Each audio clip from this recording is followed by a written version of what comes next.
हमारे साथ प्रकाश दीवान जुड़ गए हैं, उनसे बात करते हैं और उनसे समझते हैं कि वो इस समय क्या मार्केट में बाय या सेल कर रहे हैं। Prakash ji, good morning. बताइए, इस समय कोई नया स्टॉक निकाला क्या, कोई अच्छी थीम? नहीं नहीं अनुज, मार्केट जिस प्रकार के वॉलेटिलिटी से गुजर रहा है, हम्म। लेने की हिम्मत जल्दी हो नहीं रही। ऑफ कोर्स ये नहीं कह रहा मैं कि मौके नहीं है, मौके हैं, लेकिन उसमें आपको थोड़ा सोच समझ के स्टैगर्ड फैशन में लेना पड़ेगा। मेटल्स की जो रैली है एक बड़ी इंटरेस्टिंग लगी मुझे। हमने उस टाइम जब बात नहीं हुई हमारी 15 दिन से, बट ये जो मूव चाइना के स्टिमुलस को लेके आया है अनुज, ये हो सकता है कि ग्लोबली इसकी एक्सेप्टेंस बढ़े, क्योंकि जो यूएस में माहौल है, जो यूरोप में एक रिवाइवल सा दिख रहा है, सॉफ्ट है। मैं ये नहीं कह रहा कि हर सेक्टर में है, बट वो हर सेक्टर में आने से पहले धीरे धीरे ही शुरुआत होती है। सो वो जो रिवाइवल है उसको लेके अगर कमोडिटीज में थोड़ी सी एक्साइटमेंट बिल्ड होनी शुरू होती है, तो आपको नॉन फेरस यानी जो आयरन को छोड़ के बाकी चीजें हैं, एल्यूमिनियम है, कॉपर है, इन सब चीजों में, और खास करके जो एल्यूमिना के सेटअप को देख के हो रही है कि सप्लाई लिमिटेड होती जा रही है धीरे धीरे। आपके पास जो सप्लाईज आ रही थी अफ्रीका से, वेस्ट अफ्रीका से, वो घटती जा रही है। तो चाइना के पास है नहीं और चाइना को भी इम्पोर्ट करनी पड़ी है। तो नाल्को देखिए आप, नाल्को पिछले 4 दिन से बहुत बढ़िया एक एक्यूमुलेशन फेज से गुजर रहा है, और मुझे लगता है ये दौर काफी लंबा चल सकता है। ऑफ कोर्स पिछले 1 साल में डबल हो चुका है, सब कुछ है, लेकिन अर्निंग्स जो अब आएंगी वो मुझे लगता है जस्टिफाई करेंगे। और पी मल्टीपल भी आप ज्यादा दे नहीं रहे एक्चुअली, मेरे ख्याल से इन द मेटल स्टॉक से शायद एक एक सब पी मल्टीपल के तौर से सबसे सस्ता स्टॉक भी माना जाएगा। तो इसको थोड़ा सा ध्यान दिया जा सकता अ, ये इसमें डिवीज लैब्स में क्या हो रहा है आपके हिसाब से? एक वन वे रैली, और जब से निफ्टी से बाहर निकाला गया ऐसा लग रहा है इसको पंख लग गए हैं बिल्कुल लिटरली। आज भी देखिए बड़ा मूव यहाँ पर। कोई व्यू स्टॉक पर? है। सो डिवीज में जो अनाउंसमेंट्स आए पिछले, आप समझिए 1.5-2 महीने में, जो जो इश्यूज की वजह से इस पे लगाम लगी हुई थी, वो सारे इश्यूज एक एक करके सॉर्ट आउट।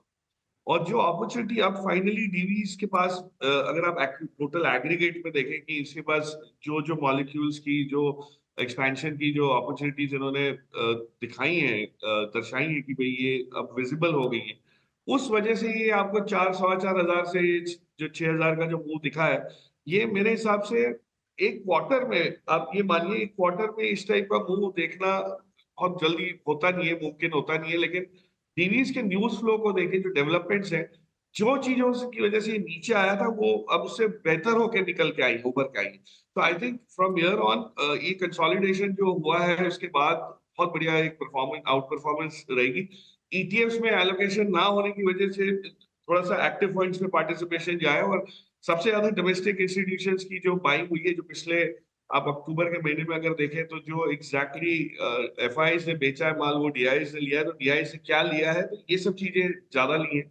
और यहाँ से मुझे लगता है अभी भी इसमें आपको आउट परफॉर्मेंस की उम्मीद रहेगी। जो ल्यूपिन और सन फार्मा ने चाल चली थी पिछले साल, वो आपको शायद इस साल डिवीज दिखा पाए, अगले 12-15 महीने की मैं बात करूँ।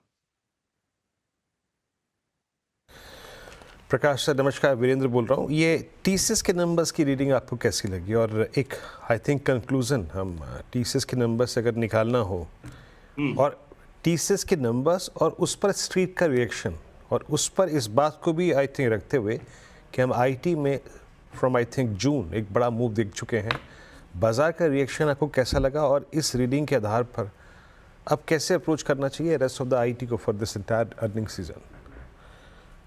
नमस्कार वीरू। देखिए टीसीएस के नंबर ना बड़ी इंटरेस्टिंग चीजें, एक दो चीजें झलक के आई है। पहली चीज तो ये है कि डिसअपॉइंटमेंट मार्जिन्स की हुई। जो मार्जिन थोड़े से घटे हैं, वो उम्मीद नहीं थी कि इतने घट जाए, मतलब मार्जिन घटेंगे ये नहीं उम्मीद थी, मार्जिन फ्लैट रहेंगे ये उम्मीद थी। और उसका कारण भी सबको पता था कि जो बीएसएनएल का जो कॉन्ट्रैक्ट है, जहां से अब ज्यादातर काम आ रहा है, इस क्वार्टर आया है, शुरुआत हुई है, वो लार्जली लो मार्जिन बिजनेस है, वो लॉन्ग रनवे है। मतलब वो आप सोचिए, ये काम भारत नेट वाला जो काम है, ये कम से कम 1.5-2 साल तक आराम से चलेगा, बहुत बड़ी रेवेन्यू जनरेशन पोटेंशियल वाला है, लेकिन मार्जिन सॉफ्ट रहेगी। उस लिहाज से मार्जिन में एक्सपेक्टेशन थी कि फ्लैट रहेंगे, लेकिन गिरावट भी आई। जो इंटरेस्टिंग चीज है टीसीएस के नंबर में भी, वो ये है कि नॉर्थ अमेरिका के मार्केट से, और वो भी खास करके बीएफएसआई, जो एक 35% कोर बिजनेस आता है जहां से इन कंपनियों को, उसमें एक लेग अप आया, उसमें एक इम्प्रूवमेंट आया है, 0.9 से मार्जिन 1.6 पे आया। मेरे ख्याल से ये चीज मार्केट को पसंद आई है, इसलिए मार्केट इतनी मायूसी नहीं दे रहा, और आपको ये जो रिएक्शन दिख रहा है, ये इसलिए भी है कि कुछ टाइम से, जैसे आपने सही फरमाया, चल चुके हैं स्टॉक्स। इन्फोसिस तो इससे भी ज्यादा चला है, तो अगर वहां कोई डिसअपॉइंटमेंट आती है तो गिरावट भी वैसी ज्यादा आएगी। टीसीएस में एक्सपेक्टेशन बहुत नहीं होने की वजह से कोई खास डिसअपॉइंटमेंट नहीं आई, और नॉर्थ अमेरिका के इम्प्रूवमेंट की वजह से एक सहारा मिल गया। यहाँ से करना क्या है, आई आई डोंट थिंक इसमें बहुत कोई एक्साइटमेंट होगी। एक बॉटमिंग आउट इस क्वार्टर में इंडिकेट हुई है। दिसंबर का quarter generally by and large थोड़ा सॉफ्ट रहता है, क्योंकि छुट्टियां बहुत होती है, फरलो और ये सब चीजें होती है, और इलेक्शन, यूएस इलेक्शन के आउटकम की वेट करने के बाद आपके पास एक ठोस व्यू बनने की क्षमता रखेंगे आप, कि नए कॉन्ट्रैक्ट्स कैसे आ रहे हैं, नए ऑर्डर्स कैसे आ रहे हैं। वो सब दिसंबर जनवरी में अटकलें लगनी शुरू होगी, तब तक ये रेंज बाउंड रहेगा। और मुझे नहीं लगता है यहाँ से कोई बहुत तगड़ा मूव आपको इसमें दिखेगा। Of course long term basis पे चीजें अच्छी हैं, सब कुछ ठीक है, लेकिन एलोकेशन अभी करना है। सवाल अगर ये है, तो जवाब ये है कि दिसंबर जनवरी तक आप इसमें वेट कर सकते हैं। ओके, टीसीएस पे और साथ ही साथ रेस्ट ऑफ द आईटी पे आपने प्रकाश सर का व्यू सुना यहाँ पे। अच्छा प्रकाश सर, एक दो पॉकेट्स और जिस पर मैं आपका व्यू चाहता हूँ। गोल्ड के प्राइसेस ऑलमोस्ट आज 76,000 के रेंज में हैं। हमने तमाम ज्वेलरी कंपनियों के स्टॉक्स में एक मूव देखा, आईपीओ से सरापोर रहा ये पूरा स्पेस। बट टाइटन जहाँ पे और भी सेगमेंट्स हैं लाइक वॉच, हाईवेयर, उसको कंसिडर करते हुए, और साथ ही साथ गोल्ड प्राइसेस को कंसिडर करते हुए, और आने वाला पूरा का पूरा ये फेस्टिवल और मैरिज सीजन, ये प्राइस आफ्टर आई थिंक पिछले 4-5 दिन के डिप के बाद लग कैसा रहा है टाइटन पे?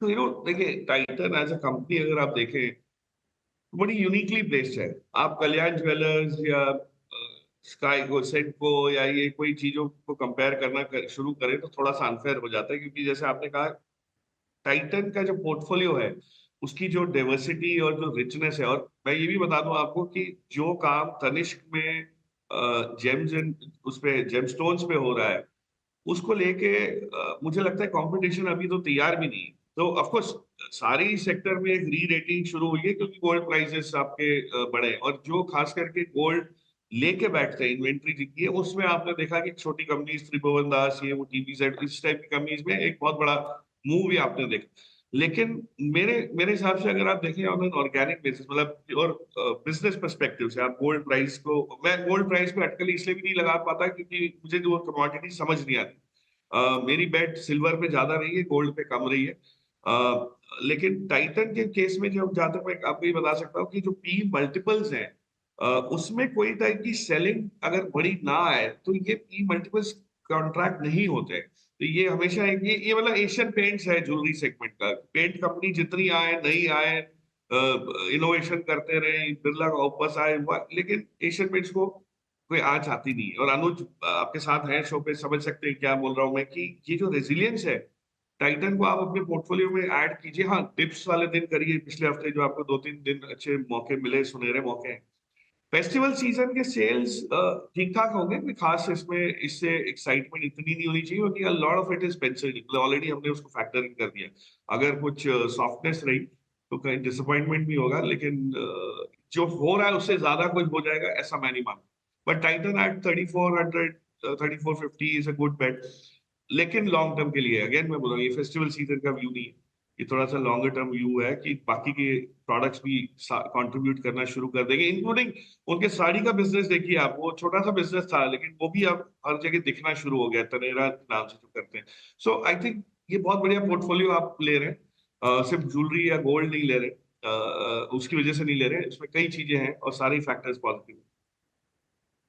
मार्केट डे हाई पर निफ्टी में लोअर लेवल से अच्छी खासी रिकवरी, करीब करीब 90 पॉइंट की रिकवरी इस समय निफ्टी में आपको दिखाई देगी। तो शानदार मूव्स इस समय आपको यहाँ पर आते हुए दिखाई दे रहे हैं।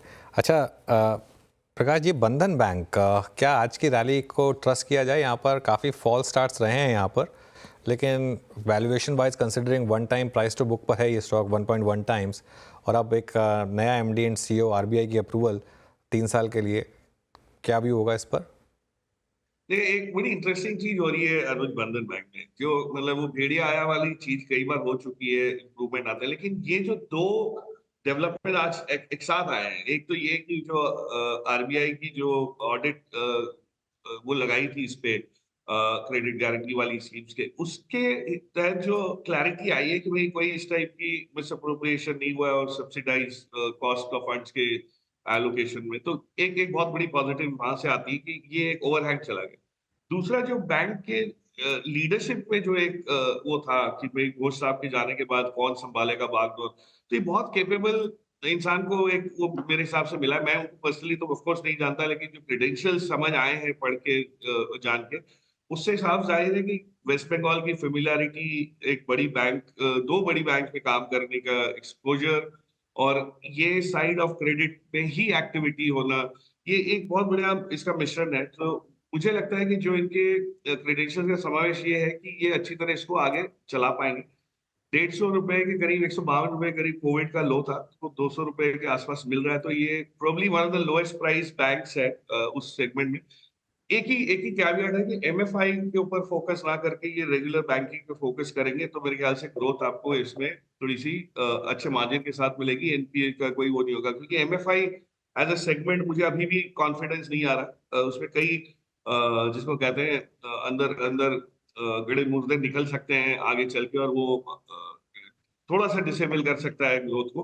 बट अदरवाइज आई थिंक इस लेवल पे I would believe Bandhan bank definitely makes for a good bet. लेकिन ये उन लोगों के लिए है, अगेन मैं बोल रहा हूँ, उन लोगों के लिए कि जिनको थोड़ा हाई रिस्क हाई रिवॉर्ड वाला पसंद आता है एक्सपोजर।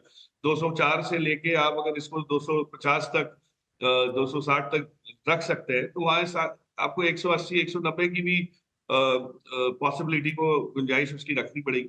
सो दोनों का बैलेंस करके करें तो I think it's a good risk reward at this point. अच्छा, पीएसयू बैंक्स में क्या व्यू है? ये स्टॉक्स क्यों नहीं चल रहे हैं? काफ़ी समय से इन्होंने परेशान किया है इन्वेस्टर्स को। सॉरी अनुज, आई मिस कौन से PSU banks, PSU banks. PSU banks में देखिए दो चीज है। एक तो जब क्रेडिट ग्रोथ पे आंच आती है, तो लैक ऑफ अग्रेशन की वजह से और उनके जो नॉर्म्स हैं, डिसीजन मेकिंग प्रोसेस है, ये सारे परिबल इस टाइप के हैं कि उनकी ग्रोथ प्राइवेट सेक्टर बैंक से थोड़ी सी धीमी रह सकती है या एक लैग के साथ आ सकती है। उस लिहाज से देखें तो जो एचडीएफसी कोटक को ग्रो होना बाकी है, आईसीआईसीआई एक्सिस ऑलरेडी अच्छे खासे एग्रेसिव मोड में है, और छोटी बैंक जो आपकी इंडसइंड, वो सब जो ग्रोथ के लिए आतुर है कि भाई हमारे पास बैलेंस शीट है और अब हम ग्रो भी कर पाएंगे। पीएसयू बैंक्स में उस टाइप की ग्रोथ क्रेडिट एक्सपेंशन की जगह थोड़ी सी अभी नहीं दिख रही है। कॉस्ट ऑफ फंड्स सॉफ्ट है नो डाउट, लेकिन अब सभी की कॉस्ट ऑफ फंड एक बराबर सी हो गई। पहले जो पीएसयू बैंक्स को एडवांटेज था, वो खास एडवांटेज भी मिल नहीं रहा है। तो आएंगे पीएसयू बैंक्स का भी समय आएगा, उसमें से भी खास करके जो बीओबी कैनरा बैंक टाइप जो बैंक्स हैं, वो थोड़े से पहले एक्ट कर पाएंगे। बट पहला जो दौर है, पहला चरण है, जो वो पीएसयू बैंक्स नहीं, वो प्राइवेट सेक्टर बैंक्स का आएगा। और उस लिहाज से आपने ऑलरेडी वो चाल देखना शुरू हुआ है। मेरे हिसाब से दिसंबर क्वार्टर खत्म होने के बाद आपको पीएसयू बैंक्स में रौनक दिखेगी, क्योंकि इंटरेस्ट रेट्स घटने की भी एक उस करार पे हम आ जाएंगे कि भाई ये पॉसिबिलिटी दिख रही है। अगर वो होता है तो पीएसयू बैंक्स भी पार्टिसिपेट करेंगे। तब तक निम एक्सपेंशन ना होने की वजह से हो सकता है थोड़े से ये साइडवेज। अच्छा प्रकाश सर, एक बड़ा डेवलपमेंट और हुआ फाइनली। आई थिंक सरकार की जो सोच थी, सरकार जिस चीज़ को लेकर चिंतित थी, सेबी जिस चीज़ को लेकर चिंतित था, ये वीकली एक्सपायरीज जो कि एग्जॉस्ट कर रही थी कैपिटल को, अल्टीमेटली अनप्रोडक्टिव एक्टिविटी थी सारी की सारी। भले ही एल्गो पे पैसा कमा रहे हो, एफआईएस कमा रहे हो, लेकिन रिटेल पैसा लूज कर रहा था, और ये आई थिंक एक वैक्यूम की तरह काम कर रहा था। बट इससे आपका एक्सचेंजेस पे व्यू क्या है, बीएससी पे व्यू क्या है, आपका ब्रोकरेज कंपनियों पे व्यू क्या है इस वक्त?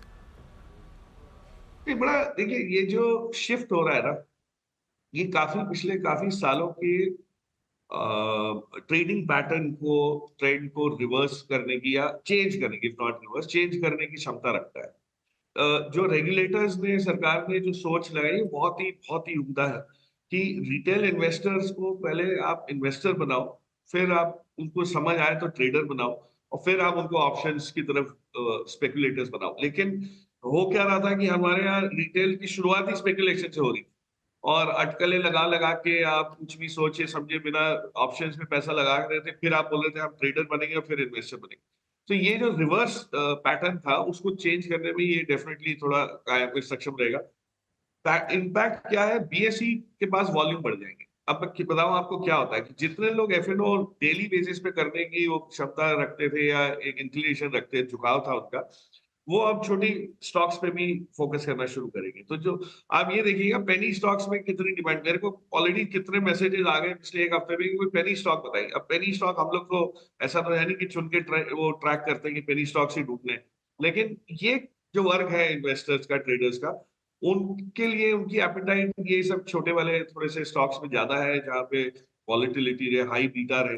तो वो सारे आपके जो माइक्रो कैप्स, नैनो कैप्स हैं, वहां पे आपको एक्टिविटी ज्यादा होती हुई दिखेगी। और वो बीएसई को फायदा इसलिए हो जाता है कि एनएसई के कंपैरिजन में वहां पे नंबर ऑफ स्टॉक्स लिस्टेड इस श्रेणी के ज्यादा है। दूसरी चीज जो ब्रोकिंग साइड में है वीरू, उसमें जो नॉर्म्स चेंज हो रहे हैं, जिसके पास अपना पैसा है वो पैसा लगाए और वो कमाए गवाए जैसे भी करे, लेकिन मार्जिन फंडिंग करके, लेवरेज करके जो हो रहा था वो उसमें काफी गिरावट, काफी कटौती हुई है। उससे ये होगा कि ब्रोकिंग कंपनीज को अपने मॉडल्स को वापस जो एकदम जीरो ब्रोकरेज पे आए थे, अब वो धीरे धीरे ब्रोकरेज चार्जेबल करने शुरू करनी पड़ेगी और अलग अलग प्रोडक्ट्स निकालने पड़ेंगे जहाँ पे फीस का वेरिएशन आ सके। और एक एक दौर आएगा कि डिस्ट्रीब्यूशन पे फोकस वापस आने लगेगा, सिर्फ ब्रोकिंग पे नहीं रहेगा। सो जो बड़ी कंपनीज है, I don't see any reason why उसमें क्यों नहीं इंप्रूवमेंट आ सकता। और कुछ कंपनीज हैं जिसमें जिनके नेटवर्क्स हैं लेकिन उन्होंने बहुत अपने आप को फ्लेक्स नहीं किया या बहुत ज्यादा ग्रोथ के पीछे भागे नहीं है, तो वहां पे भी आप देख सकते हैं। ब्रोकिंग कंपनीज की मैं बात कर रहा हूँ, लेकिन जो बड़ी कंपनीज है उसमें अगर आप देखें जिनके मॉडल्स बहुत डाइवर्सिफाइड है, जैसे जेएम फाइनेंशियल, ब्रोकिंग में तो बहुत समय से है, लेकिन ब्रोकिंग के साथ साथ जब आप स्टॉक लेते हैं तो आप उसमें लेंडिंग बिजनेस लेते हैं, एसेट रिकंस्ट्रक्शन बिजनेस लेते हैं, एसेट मैनेजमेंट बिजनेस लेते हैं। सो इस टाइप की कंपनीज को आप चुनिए जहां पे ब्रोकिंग एक बड़ा एलिमेंट है, बट सिर्फ एक एक्सक्लूसिव एलिमेंट नहीं है कि भाई उसमें कुछ Alright. गिरावट आई तो रुक गया, वैसा ना हो। बिल्कुल। ओके प्रकाश, बहुत बहुत शुक्रिया आज हमारे साथ जुड़ने के लिए और दशहरे की बहुत बहुत शुभकामनाएं आपको। Have a good weekend. Thank you. Mitesh Thakkar के पास चलते हैं। मितेश